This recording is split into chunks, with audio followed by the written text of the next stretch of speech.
बिस्मिल्लाहिर्रहमानिर्रहीम। उम्मीद है काश्तकार भाई आप खैर से होंगे। गंदम की फसल के अंदर दूसरा पानी जो है वो किस टाइम लगाना है और दूसरे पानी के ऊपर आपने कौन सी खाद इस्तेमाल करवानी है, इसके बारे में आज हम बात कर रहे होंगे। अगर आपने हमारे चैनल को सब्सक्राइब नहीं किया तो हमारे चैनल को सब्सक्राइब कर दें और बेल के बटन को दबा दें ताकि फसलों के मुतालिक तमाम वीडियोज़ आप तक बर वक्त पहुँच सकें। काश्तकार भाइयों, जब आप पहला पानी लगा लेते हैं तो दूसरा पानी आपको थोड़ा जल्दी लगाना पड़ता है। पहला पानी जब आप लगाते हैं तो उसके दौरान आप यूरिया खाद का इस्तेमाल करवाते हैं। यूरिया खाद का इसलिए इस्तेमाल करवाते हैं ताकि उसके जो पैदावारी शगुफ़े हैं, जो उसके टिलर्स हैं, उनकी ज़्यादा से ज़्यादा जो है वो बढ़ोतरी हो, ज़्यादा से ज़्यादा उनकी नंबरिंग जो है, नंबर ऑफ़ प्लांट्स जो हैं वो आपके बढ़ जाए। लेकिन आप दूसरे पानी पर कौन सी खाद इस्तेमाल करें कि ताकि उस शगुफ़ों को आप बढ़ोतरी के मराहिल के जो है उनको पाए तकमील तक पहुँचा सकें कि जो आपके शगुफ़े निकल तो आए हैं लेकिन आपने उनको बढ़ाना भी तो है, उनको आखिर सीटे तक लेके जाना है। तो इसलिए दूसरे पानी पर आपने यूरिया खाद का इस्तेमाल करवाना है। पहला पानी आपने थोड़ा हल्का लगाना है, दूसरा पानी आपको ज़मीन की जो है वाटर के मुताबिक आपको जो है वो उसकी कि ज़रख़ेज़ी उसकी कितनी है उसी के मुताबिक लगाना चाहिए।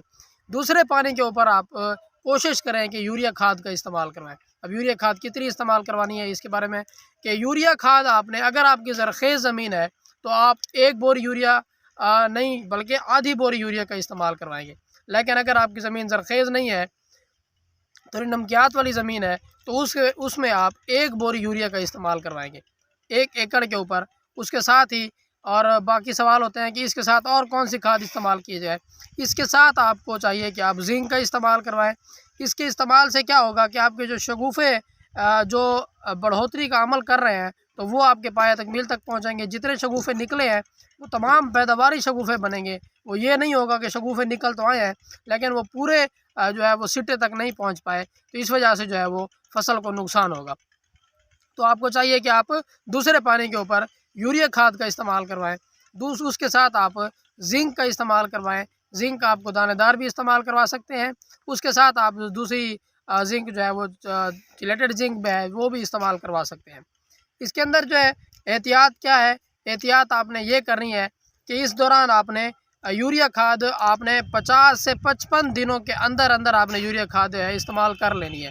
क्योंकि जब आपकी फ़सल 50 से 55 दिनों के बाद जाती है तो उसमें आपकी जो फ़सल है उसकी कद जो बढ़ रही होती है लेकिन उसके जो है नुकसानात ज़्यादा होते हैं, उसके ऊपर बीमारियों का हमला ज़्यादा होता है।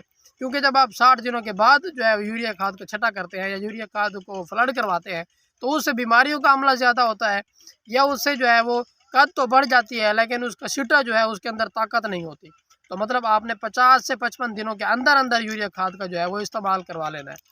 उसके साथ ही अगर आपकी शोर वाली ज़मीन है, नमकियात वाली ज़मीन है, तो उसके अंदर आपको चाहिए कि आप यूरिया खाद के साथ सल्फ़र का छटा करवाएं। सल्फ़र मिक्स करवा के उसको फ्लड करवा दें या उसका छटा करवा दें, तो उससे भी आपको बहुत बेहतरीन रिज़ल्ट मिल रहे होंगे। उम्मीद है आपको वीडियो समझ आ गई होगी। अपना ख्याल रखिएगा। अल्लाह हाफ़िज़।